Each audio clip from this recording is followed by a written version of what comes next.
Howdy everybody, and welcome to Shark Woman Teaches Stuff. Today we're learning about forensics. Yay, forensics! Everyone's favorite class. Mostly everyone. Like every other class, it lasts 4 quarters that feel far too long. Through the quarters, we ran over different topics that hopefully interested you. I say hopefully because I hope you didn't turn out like this kid. Anywho, like I said, we had a bunch of topics we went over during the year, which includes...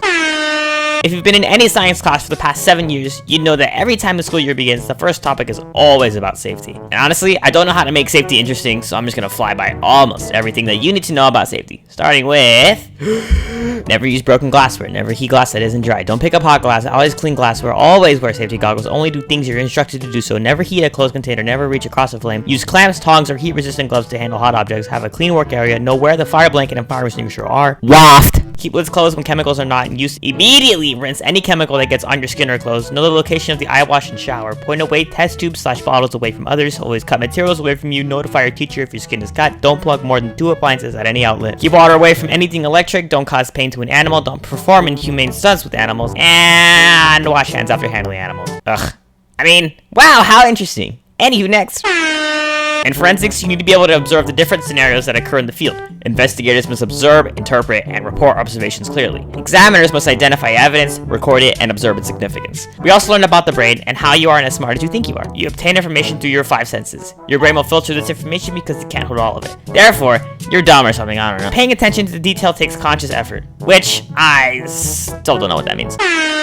This project was first established in the Benjamin N. Cardozo School of Law, New York City in 1992 by Sheck and Newfield. They were attorneys that had to use detective work to solve the case of their client, Marion Coakley, that was accused of raping Irma Lopez. After proving his innocence, this would be one step closer to the founding of the Innocence Project. 2 years later, Gary Dotson became the first person exonerated based on DNA evidence. Sheck and Newfield then founded the Innocence Project so they could work on more of the wrongly convicted. In 2004, after approximately 150 exonerations, the Innocence Project became an independent non-profit organization. Since then, other innocent projects have sprung from around the country to around the world. Its mission is to exonerate the wrongfully convicted through DNA testing and to reform the criminal justice to prevent future injustices. There are 2 different types of evidence, direct and circumstantial. The difference between the two is that direct is, well, direct evidence, while circumstantial evidence is indirect and is used to imply a fact but not directly prove it. Between it being direct or circumstantial, the evidence is then listed as class or individual. Class evidence narrows it down to a group of people, and individual evidence narrows it down to one person. When taking pictures of the crime scene, you must have 3 different angles you're taking pictures of. In each angle, you should have 3 distances, close, mid, and long range. That means you need 9 pictures minimum. The pictures help with the physical evidence and its location relative to the crime scene.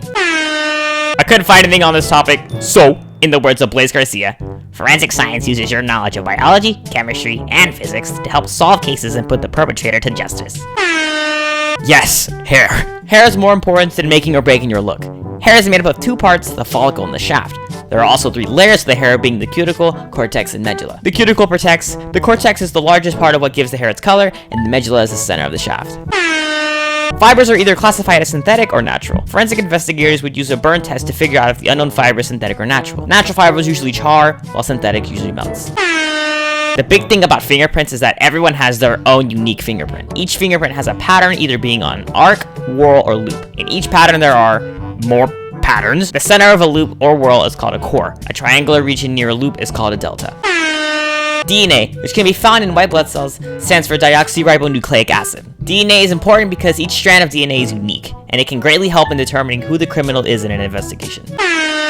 Investigators look at blood spatters and determine if it is low, medium, or high velocity. They also look for a tail in the blood to determine the angle of which the blood was dropped. With these 2 facts, you can determine the point of the origin and calculate the angle of impact. Modern firearms are classified in 2 ways, handguns and long guns.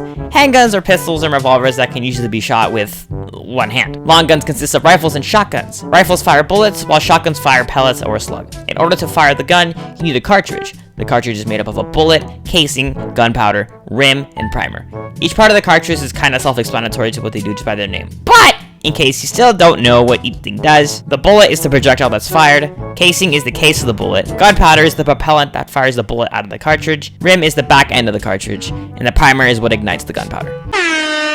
Arson is everyone's favorite topic because fire. The origin of where the fire started is kind of easy to find because it's usually the most charred location. You then find what started the fire, which can usually be fuel or any chemicals like an accelerant. With these, you can reconstruct the events that led to the fire. Arson crimes most likely occur because of insurance fraud, crime concealment, revenge, or the person is just a pyromaniac. The next time you break up with that crazy chick, just remember, she's probably gonna burn your house down. And with that being said, the shark woman has taught her lesson. That means I'm done here, and now everyone knows I teach forensics the best out of anyone. Okay, bye!